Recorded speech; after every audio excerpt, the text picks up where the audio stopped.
Last month, I coined a new term, hurrymania. I like to think I'm the first person to come up with a word for this concept because I haven't seen anything that quite describes it. Hurrymania doesn't really show up on a Google search either. I think there was a musical band by that name. I don't think they used it in the way that I described, though. To understand hurrymania, it's probably best with an example, right?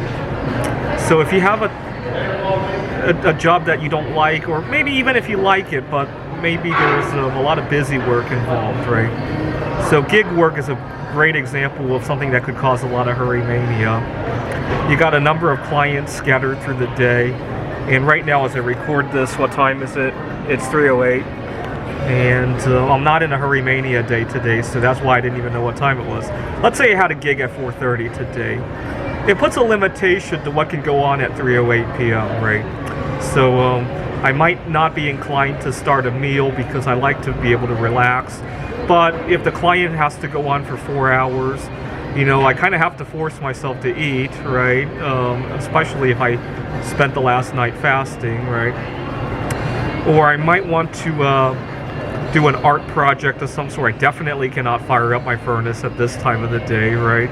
Because that stuff takes time to cool down. You don't want to leave that stuff unattended. I live with roommates.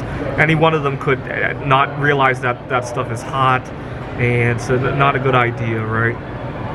And then I get off work. Let's say I get off at 10 p.m. tonight.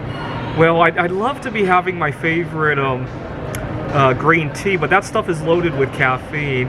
And if I have another client tomorrow morning, I can't really do that. So even though I might only get 5 hours of work in one day, it puts a constraint on almost the entire clock, right?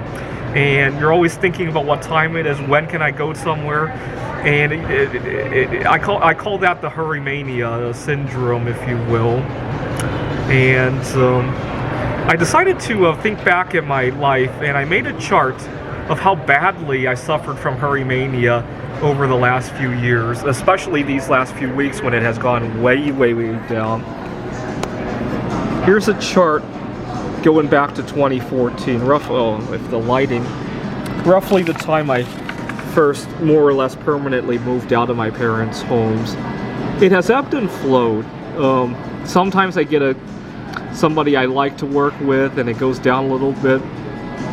Now in 2016, I had just gotten out of a somewhat abusive relationship, and one night I argued with my ex-girlfriend and I stormed out of her home, and I ended up driving to Ellensburg where I had a really good time, and Ellensburg became my little therapy every time I got in very bad hurrymania.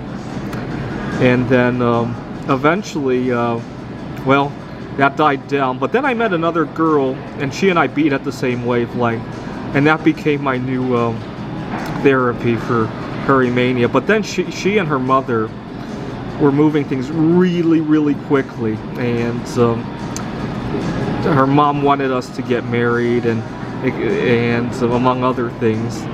I don't think I need to explain why my hurrymania dropped to basically zero for some time. And then I moved out to the Rocky Mountains where I kind of got accepted for who I was.